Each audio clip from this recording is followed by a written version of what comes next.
имрӯзҳо дар айёми таътили мактабачагон лагерҳои солимгардонӣ ба фароғатӣ фаъолияти назаррас доранд. Лагери маркази солимгардонии Суғ низ бо шароитҳои зарурӣ дар ин муддат кӯдаконро ба истироҳату фароғат ҷалб намудааст. тавре маълум гардид, лагери мазкур дар ноҳияи Бобоҷон Ғафуров дар табиати зебои ҷамоати Овчи Қалъача ҷойгир мебошад ва кас дар баробари истироҳату фароғат аз боду ҳаво ва табиати гуворои ин макони лаззатбахш рӯҳу илҳоми тоза мегирад.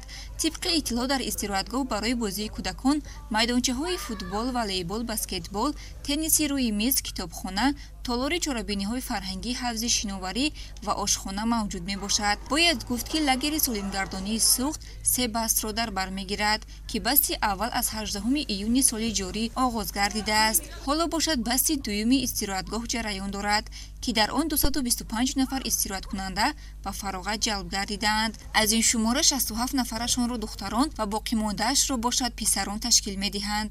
дар ин истироҳатгоҳ 30 нафар аз мактаби интернатҳои шаҳри Бӯстон, шаҳри Хуҷанд ҳам бепул дар ин ҷо истироҳат мекунанд. бепадар бемодорон ҳамонро ҳамон дар ҳамин ҷо истироҳат мекунанд. мо ҳаракат мекунем ки бачаҳо дар ин ҷо танқисӣ накашанд ва дар ин ҷо мо бисёр маҳфилҳо дорем. ҳамаш бо соат, бо реҷаи рӯз, ҳамаш ба тақсимот кардагӣ, ҳама гурӯҳ ба он бо соаташ, бо реҷааш мерад. 4 гурӯҳ дорем. якумин гурӯҳ мо духтарон ва се мондаи гурӯҳҳо мо ин писаро мебошад. шашка ва шоҳмод яке аз бозии писандидаи кӯдакон ба шумор меравад ва ин бозии фикррониро онҳо бо шавқ анҷом медиҳанд. дар ин макони истироҳатӣ низ барои бозии онҳо шароити мусоид муҳайё гардидааст ки насли наврас пайваста ба ин бозии зеҳнӣ машғул мешаванд. дар ин баробар дар лагер маҳфилҳои варзишӣ аз қабили тенниси рӯи миз низ фаъолият мекунад ки истироҳаткунандагон ҳамарӯза ба ин намуди варзиш ҷалб мегарданд. лозим ба зикр аст ки бо мақсади ривоҷи тенниси рӯи миз дар мамлакат мактабҳои махсуси варзишии бачагона кушода шуда ба фаъолият оғоз намуданд ки ҳаводорони ин ришта низ зиёд аст.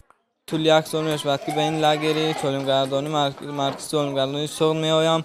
در این جا بسیار ترها با ما استادان ورزش تنیس روی میز، فوتبال، والیبال، آوازی و چنین مشق‌ها را آموزنده ایستادند. لاگری ما خوب گذشته ایستاده است. من به همسالای خودم توصیه میدم باز به همین لاگری مرکز سالمگردانی سوغد بیایم.